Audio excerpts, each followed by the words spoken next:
Tarot card റീഡിംഗിലൂടെയും മന്ത്രവാദം പോലുള്ള ആഭിചാരങ്ങളിലൂടെയും ടിക്ടോക്കിൽ ദശലക്ഷക്കണക്കിന് ഫോളോവേഴ്സിനെ സ്വന്തമാക്കിയ സോഷ്യൽ മീഡിയ ഇൻഫ്ലുവൻസർ അലക്സ് ആഭിചാര മാർഗങ്ങൾ പൂർണ്ണമായി ഉപേക്ഷിച്ച് ക്രിസ്തുമതം സ്വീകരിച്ചു.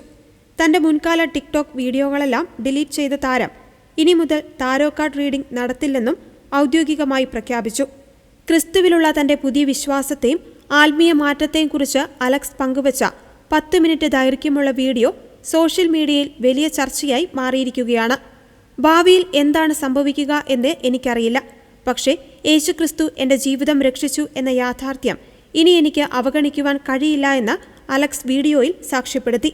തന്റെ ആത്മീയ മാറ്റത്തിന് പിന്നാലെ സോഷ്യൽ മീഡിയ പ്രൊഫൈലിലെ പേര് അലക്സ് റീഡ്സ് ടാരോട്ട് എന്നതിൽ നിന്നും അലക്സ് ബിലോങ്സ് ടു ക്രൈസ്റ്റ് എന്നവർ മാറ്റിയിട്ടുണ്ട്.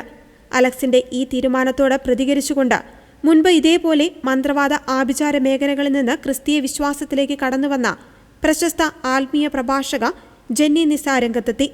സോഷ്യൽ മീഡിയയിലൂടെ വലിയ രീതിയിലുള്ള സൈബർ ആക്രമണങ്ങളും ആത്മീയമായ വെല്ലുവിളികളും ഉണ്ടാകുവാൻ സാധ്യതയുണ്ട്.